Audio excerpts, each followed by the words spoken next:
Yo, what is up gamers, it's Sebastian coming to you with a brand new video, and today we're doing another meta breakdown, but this time we're going to be covering UK regionals that happen on the 11th and 12th of December.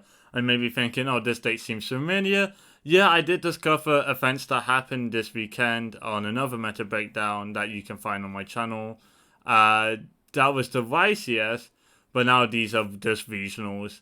One thing to note about regionals that happen on YCS weekends is that normally the very competitive minded players will go to the YCS, and so you get not like random, you get like unusual stuff pop up at regionals, and I think those are always interesting to cover.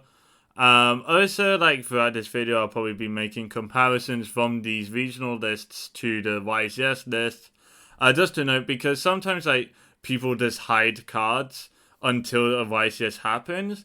And this would have happened without the knowledge of the YCS, and so it would be interesting, I think, to compare the regionals and the YCS list. But first, let's get into the pie chart, the breakdown. Here's a very good pie chart. I spent a lot of time on this one as well, but it looks better, I think. Okay, yeah, it like literally looks better than last time. So, graphics design, we're getting there. We see here 4 PKs topped. This is in comparison to the 0 PKs that topped the YCS. So already off to a very interesting start. We also have the Shark deck that topped here. We have Swordsoul DPE. As like some other unusual decks, and we have another Prankers DPE deck, much like the first meta breakdown video. Once again, like all the other meta breakdowns, there'll be a spreadsheet in the description below that will have a link to all these deck lists, all the deck profiles, as well as like YDKs for you to download if you want to just have easy access to the lists, on top of the screenshots of the decks if you just want to look at them. Also, there'll be timestamps in the description, so you can skip to what decks you're actually just interested in. And whilst you're in the description, you might as well just leave a like, and you might as well comment, and you might as well subscribe. It takes like 2 seconds, and it does a lot, I think. But let's get into the decks now. I was a bit trigger happy with the forward button, but it's fine. We have Joseph Ray, first place Dogmatika Invoked DPE. I don't remember which regional it was in particular, but it doesn't really matter too much, I guess. Here we have the exact same 15 card extra deck as all the other Dogmatika Invoked DPE decks, which I think is very interesting. One thing to note is that this guy is not playing Gamma, which a lot of the YCS lists were for this deck. I think there's like one person that topped the YCS without Gamma as well, in Dogmatika DPE and Fold. I think the main deck is like very similar to what we've seen before. There's Ash, Nib, Impa being very powerful hand traps, Droplets being a nice board breaker. And we also have the Egg only one in the main deck, as opposed to the usual side deck that a lot of people opted for the YCS in this deck. In the side areas, you have like stuff like Evening Match, like Cosmic. I don't know, so it feels very standard, and it's extremely similar to the YCS lists as well. I think this is a very cool deck. I think deck 21 is a very strong medical. I think this in general, this is a very strong medical. So it's like nice to see this seeing results at both the YCS and at regional levels. Next up, we have Swordsoul DPE. This is the first time Swordsoul DPE has topped that I've seen. I'm sure it has like other regional tops that I just haven't found ever. But this is like the first I'm aware of a DPE Swordsoul top. Honestly, I think the Tenyi build is better. But there's some interesting things about this list. Like we can see this guy, as Sam Heath, is a very brave person. Probably why he got first. Firstly by Pop Desires, I think it's a very brave choice when you're playing Fusion Destiny. But I guess like once you resolve Fusion Destiny, this Desires is free. And he did say in the deck profile, it only conflicted with Fusion Destiny like once. I guess like if you banish the Fusion Destiny targets, you just play Swordsoul normally still. So it's not too bad. it's just something that I would personally avoid playing. But he knew the risk, and he still thought it was worth it. So take that how you will. In this list we also have like main deck order. We have Vishuda. Vishuda is a very interesting card. We see in a lot of this pure Swordsoul lists. Because Vishuda's like broken, I go in second. In the side that we see Gamma, and we also see in the extra deck, nothing too out of the ordinary. He is playing Nova with Infinity. He was not aware that Nova couldn't summon Infinity. That Infinity should be a Mechaba. There's something to note as well. But all in all, I think it's a cool list. Something to note is that Ecclesia has a lot of synergy with DPE. I think it's like if a fusion monster is destroyed, Ecclesia adds itself from grave to hand. So every time you resolve DPE, in the end phase you get to add back Ecclesia, which is a starter for all your plays. So, getting that follow-up is very much worth it, and it's why a lot of people do like the idea of playing DPE Swordsoul. It's just it doesn't tend to have too many. It doesn't tend to get too many results. We look at the YCS. As far like I've been told, at least at the YCS, that 20 people entered with this deck, but only one person made it to day 2, and 4 people entered with 10 Swordsoul DPE, which none of them made it to day 2. For my information, so this deck doesn't seem to get too many results, probably because it has like less engine space than pure. Or less non-engine space than pure Swordsoul, whilst having less consistency than 10U build. But I think it's very cool. I think DPE is a very broken card, and so I just like seeing DPE decks. Next up we have 10U Swordsoul. There's more of the standard stuff. Here we see Vessel with no circle. As I was saying earlier, where people tend to not really reveal all the really broken cards until a big event has happened. We will see that Circle is not going to be in any of these Swordsoul Tenure lists, even though that was in every YCS top-in Swordsoul Tenure list. So just something interesting to note there. We see Vessel. Honestly, I think Circle is better than Vessel. So if I were to build Swordsoul Tenure, it would definitely be with Heavenly Circle. Because that card can dodge Fatal and Imperm, which I think are very important. Nothing too much out of the ordinary apart from that, though. We see that one failure, which is like searchable of Shalfa, and Ghost of probably siding patterns have to do with that. I actually really do like his side. I think his side is really clean. It seems like it's like, especially on the 2 Vessel 2 Chalice, it seems like it's really convenient to side deck with this. So I do like his ratios. It's just the playing the Vessel over Circle, I think, is a mistake. But congrats to Cameron Garashi. I probably mispronounced that. Next up we have Jake. I don't know his surname. He just introduced himself as Jake in the video, which, by the way, the deck profiles will be in the spreadsheet in the description below. But here we see once again another Vessel build, this time opting for 3 Vessel. Here we see 2 Black Card. I think the last versus only on 1. And we see like main deck Protoss. Again, like nothing too unusual about this list. A lot of these 10 Swordsoul lists tend to be just quite similar to each other. Probably because of how like kind of solved they are. Well, they're not like fully solved, otherwise they'll be on Circle, but it's like they're pretty close to just perfectly. Because I don't know, or like the Swordsoul ratios have been solved. As far as the 10U ratios go, they're mostly been agreed on. Everyone knows you play for your merchants. The only real points of contention are like what your non-engine spaces go to and whether or not you play Summit. Here we see the non-engine spaces went to 3 Chalice, 3 Imp, and 3 Cosmic. And he's like siding, he's siding like Anti-Spell, he's siding like Nib Draw. Like there's like more hand traps as well, like Nib Withdraw. Next up we have another Swordsoul Tenure list. This is Michael Broadbent, who was in the first meta breakdown for the same deck. I think he was playing a blind second build. In the first one, it looks like he's carried on with that trend. This time now 42 cards. We see evenly matched in the main deck. Once again, I think evenly matched is a very strong card this format. So it's like nice to see that. We see like Dark Wood and more. We see Lightning Storm. There's very powerful board breakers at the moment. Yeah, I think this deck is cool. He is maintaining Protoss. I'm pretty sure he was siding it last time. So I think that's interesting. Not really too much to say. He's not playing Fessel. I think Fessel is like really weak at going second. I just think Fessel's a bad card. So it's like I would rather play like no Fessel than like if I had to play Fessel. Yeah, that was a sentence. Cry about it. But yeah, so I do like that he's not playing Fessel. I think especially going second Fessel's really shit. So yeah, pretty standard any sort. So this, however, he is playing Right Orwell. I think that's the Mirror Force one, if I remember right. That's a set card. Next up, though, now we have Phantom Knights, starting with JY Sheriff. This is pretty much the same 60 card list. It is the same main deck card for card.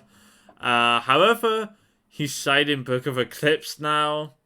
But apart from that, it's like pretty much the same list as the first meta breakdown. I think once again, I'm gonna say this is a very cool list. You get to play like 12 this very strong board breakers by having a very consistent engine. His side deck like makes up with the fact that his main deck is just very overcompensating for combo. So his side deck addresses that issue. Book of Eclipse, I think is really interesting as well. I think that's a cool card. Outs a lot of things at the moment. But yeah, cool deck. Does everything. Smile. Let's start talking on PKs. We have Ashton Brooks. As far as I'm aware, his side deck was only 13. When he did the deck profile, there's only 13 cards in the side deck, and he didn't really say anything about the last two, so I don't know what happened there. But here, just once again, we see like Terratop. I think like.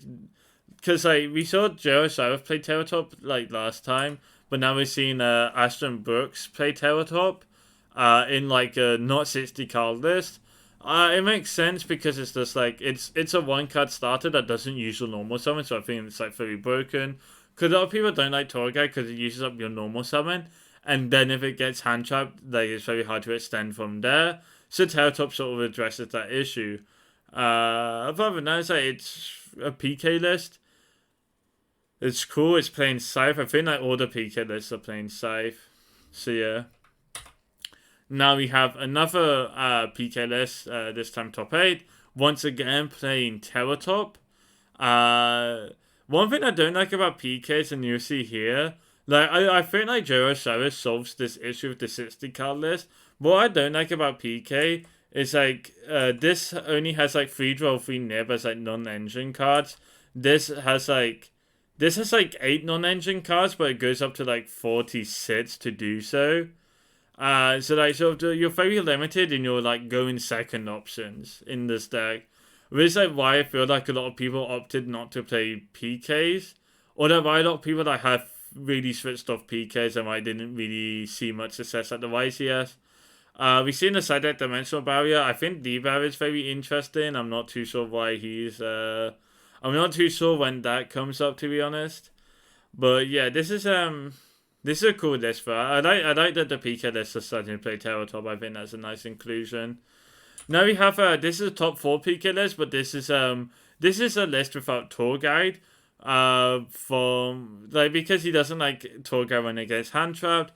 In fact, I think this guy doesn't like one card combos to the point where he plays Terratop without Attacker Tomborg. Although, okay, that's a joke, I'm sorry. His reasoning for Terratop, though, is that it's, like, better junk forward, which I think that's, like, very interesting logic. So we see the one of Terratop is just because it's junk forward, but it's 1200 attack. And it's a machine, so it's better in the deck than anyone. So I think that's very interesting. But once again, it's like, this deck fit 8 non-engine, like, this deck has like 8 non-engine cards in 40, but it's like it doesn't seem too consistent without the tour guides, I think. And that's why I think tour guide's worth it, because like if you play tour guide, your deck's more consistent. And then also if they're gonna hand trap, like if they don't hand trap tour guide, like if you don't play tour guide, you don't get hand trapped on tour guide, sure. But like if they have impum, they'll impum your Bard each. Which I don't think it's like too much better either. Like, at least with, like, tour guide, if they hand trap it, you can, like, any extender is still full combo. So I think you still play Tour Guide if you do want to play PK. I think like honestly the Jera Sheriff list is like sick. Definitely like the biggest deck list there is. But outside of that, I really like the Aston Brooks or like the Cal Neary list. These are also in cool lists. I just think you have to play Tour Guide. I'm pretty sure. But now we have a Tri-Brigade Lyrilusc, firstly with a Pop Prosperity build. This is something I haven't seen in a while. There's a reason. I don't think Pop Prosperity is too good in this deck. We see like Bird Raisers, yes, only playing two Bell Canary, sorry, one Ragtail. I think the third Bell is better because you want to see the bird names, and Bell is really nice at going second. But yeah, this is a pretty cool Tri-Lyrilusc list. We see 4 hand traps, just the Impum DD Crow in the main deck, and then Dark Water Droplets. The Dark Water is like whatever, because if you go first, it doesn't matter. You can Ferry put it back even. And like, with a deck like this, if you just like always win whenever you go first, it makes sense to play cards that are only good for going second as your non-engine, because it gives you the best chance at winning when you lose the dice roll. Outside of that, nothing too unusual. He is playing Wind of Windchammer Ferdinand, which I think is interesting, because that's what Pierluigi Sorrentino played at top 4 of the YCS. And I think Win is correct. Because like this deck has one flex spot, which is the 15th extra deck card. And I think Win is the best choice for that, or at least it seems so. And so it's very interesting to see a card which was like kind of kept under wraps for the YCS, now seeing play at a regional at the same weekend. I think that's a very good pickup. In this list, also talking of interesting decks, is Monster Reborn. This is a solid extender. Like, Monster Reborn's like honestly broken. And I can imagine you can probably do stuff like you can take Baronet with it. Same with Rin. You can also take like DPE with Monster Reborn. So I think that Monster Reborn has a lot of really cool purposes.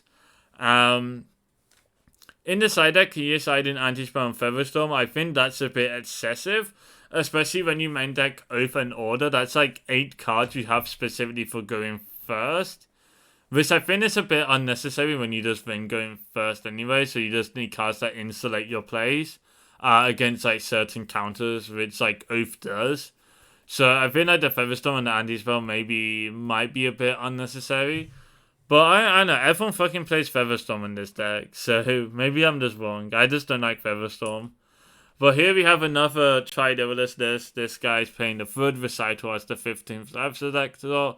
But this is just more of a normal, no pot build, which I think is starting to become the trend. Here we actually see 3 Sapphire Swallow, which is a bit unusual. Most people play only 2. His reasoning is just to have more bird names, which I guess fair enough. Like, I hate working with this deck as well. So, just sometimes playing more birds is the solution. We see 2 Dark Ruler, with the third being in the side deck. This is, if I'm assuming, the reason is probably so that he can't draw, or so that it's very unlikely you draw like 2 Dark Ruler when it's like dead going first. And it keeps the list at 40 cards as well. Here we see the Order is in the side deck. But yeah, just in general, pretty standard Tri-Lyrilusc list outside of the third Sapphire. And now we have a bit of a new deck that we haven't really seen much before, being Sharks. In fact, this is the first time I'm covering this in a meta breakdown. Pretty solid list, I think. Not too much that I can really point out. I've been doing a bit of testing on my own, but like, how I've built it is completely different, so maybe I'm just wrong. I like to play like less of the extenders but more of the traps, but I also play like PV Rice Map. I think PV Rice Map is really cool because it gets you to Batunaful Princess, which is like your 1-card starter. Like, Burstle is your 1-card starter, so with 3 Burstle, 3 Batunaful, with 3 PV Rice Map, and 1-for-1, that's like 10 starters you can play. So that's like what I do in my shark list. But maybe that's like not good. Like, PV Mice Map has to be at the start of main phase 1, so I can understand people not liking that. Or no, like, I know, I think going to 44 is a mistake, because like you want to see like this deck has a bit of a consistency issue sometimes. So you just want to see like your starters as often as possible. But overall, that's pretty solid deck, I guess. I don't know if you play draw in this, because I don't think your board does enough to warrant drawing the opponent. But you see a lot of people play draw when they really shouldn't. Same with like droplets in Swordsoul. Like it's just like it's stuff that seems correct because it's like correct in most decks, but like sometimes when you look at cards such as draw, you have to consider them in the context of the deck you're playing yourself. Like for example, when people played pure Zodiac and were siding draw, that felt a bit. That felt like it was just wrong, because if you draw them, they have like all the resources in their hand to out whatever setup you do. But anyways, next list we have DPE Drytron. Much like the YZS list we covered before, it's a Scythelock Turbo. This time he's playing the Herald. I think one of the lists weren't playing any of the Heralds, like the Ritual or the Orange Light. And then another list was playing like the Perfection. But here we have Ultimate list with 2 Prep, 3 Nova, like as the consistency cards, and 3 Emergency. Not really too much to say. It's like 47 cards. I don't know if that's correct or not. But yeah, it's cool list. Scythelock is nice. He plays the 1 token collector because Beatrice can send it. And he plays the Lancer because Benton can search it. Right, so it's just really accessible. You can also search Scythe with Benton, which I think is a cool thing with this deck. You don't have to go Dagda to get Scythe. Which is like another nice thing, like makes this deck nice into hand traps and stuff. Is that you don't have to go Dagda, it's just an option, right? But yeah, that's like DPE Drytron, not too much to say. Next up we have DPE Prime Kids. Artin Daniel is the guy that was in the last meta breakdown. Last time he was side decking Scythe, 2 Sanctum, 2 Lancia. Now he's side decking 3 Sanctum, 3 Lancia. I'm main decking Scythe because he's playing Dagda now. I don't know the combos, so I think he has like channel somewhere. So maybe like if you look at the deck profile, I'm sure there'll be like a way for you to find out how he does the combo. I didn't watch the whole video because this came out like yesterday, but I was just trying to get all the like lists together into a spreadsheet, like into like my breakdown spreadsheet. So I didn't have like time to watch the whole video to like find out the combos.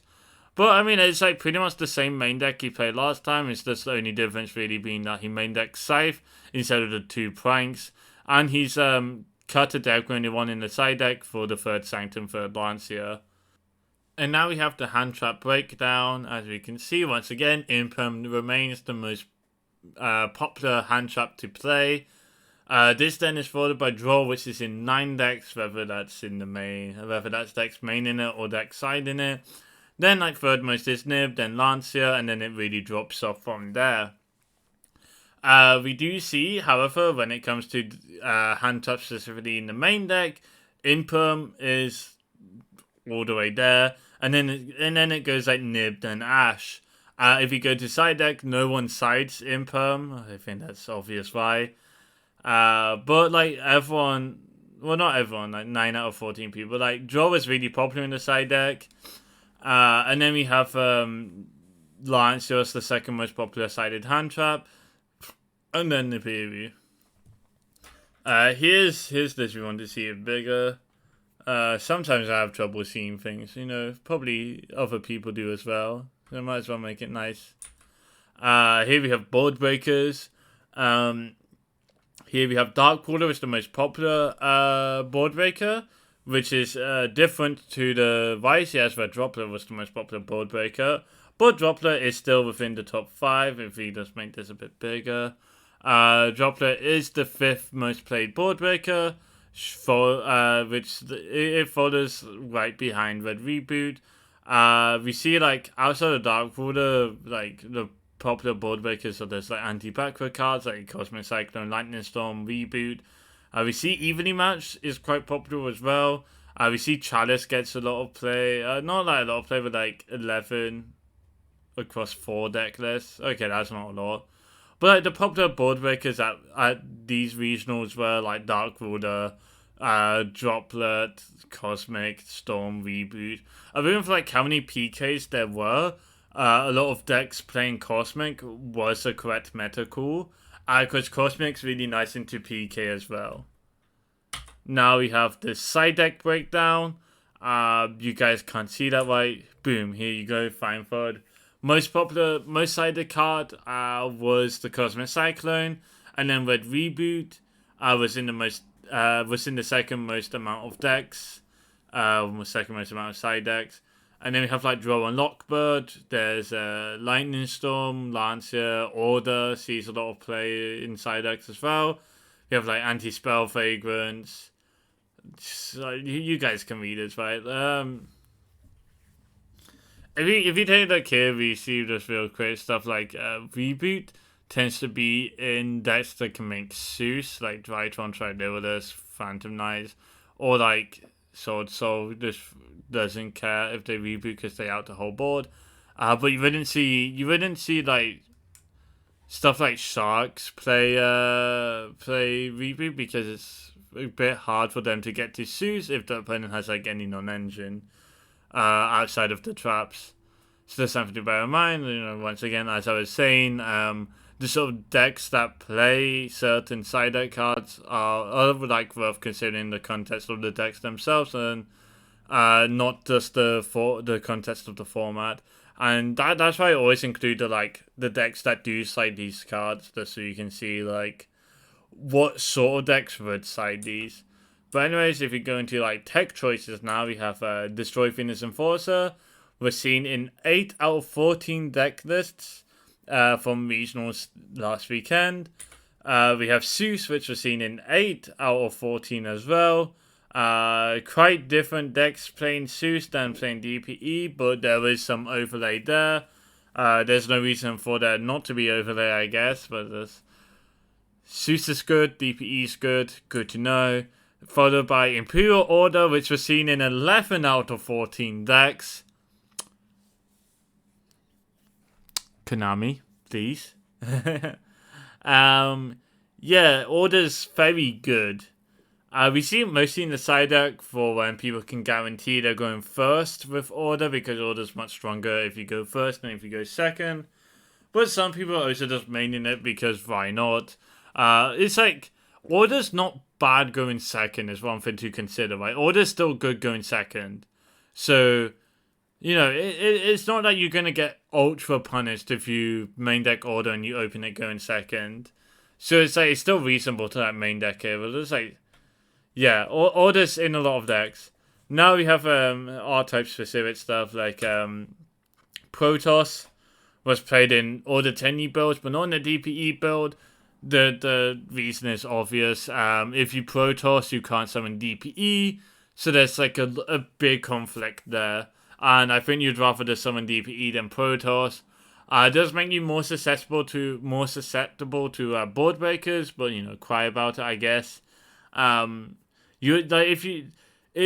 you're not playing the 10, you have more space for like, non-engine, so maybe you just like draw Ash or something, and that saves you in the game. Here we have for the 10 stuff in particular, 2 lists for playing Vessel, and then no one was playing Circle. Very different to the Vices, where everyone was playing Circle and no one played Vessel on its own. There's very interesting comparison there. I think Circle is a better card, so that's something to consider. Next up for Tri-Brigade Lyrilusc, we see, we only had 2 lists, so it's like not too great of a sample size. There's a mistake in the screenshot. It's meant to be 2, or both lists sided of Featherstorm. That should be a 2. There's also 2 Oath and 2 DD Crow. Not too much to really infer from there. These are just like cards that are played in the Tri-Lyrilusc decks at the moment. I still think Featherstorm is a mistake, but everyone seems to do it. So maybe I'm wrong, but I'm still going to be adamant that Featherstorm shouldn't be played. Now we have PK, 3 lists were playing Tour Guide, and everyone was playing Scythe. Scythe is a very strong card. It's like the strongest play PK can do, so it makes sense that PK will be on it. But that's going to be it for this video. If you like this content, if you like this sort of content, be sure to leave a like, comment, and subscribe. Thanks everyone for all the support I've been getting for these videos. I get like really nice comments. You guys make my day. This video is like probably a bit unusual because it's like regionals on the same weekend as YuGiOh, so it's not really like what you would normally expect from these sorts of regionals. But you know, next week hopefully will be like. Oh wait, no, next week. Are there regionals happening? I'm not too sure when the next meta breakdown will actually happen because there's like Christmas break and stuff, and COVID is going to like sort of clamp down on Iowa events. But maybe I'll do an LCS meta breakdown if I get like enough support for this. It's gonna be a 3 versus 3, which is like again like weird for like trying to like break down. Also, there's gonna be a lot of deck lists for the 3 versus 3, so I might avoid doing an LCS breakdown unless like I'm really persuaded to. So I don't know when the next meta breakdown is gonna be if there's not regionals happening this weekend. So, you know, thank you guys anyways for watching. I'll try to do more like analytical content though, because I've been really liking making these analytical content. It seems like I've been getting a lot of support for doing this stuff, so I'm happy continuing with this. So I'll try to do like more content like this. Maybe you can do like discussing on specific cards. Like we could talk about how DPE and 30 are healthy for the game. I'm sure that'll be a spicy video. But anyways, until next time, I'll see you gamers later. Be sure to subscribe and goodbye.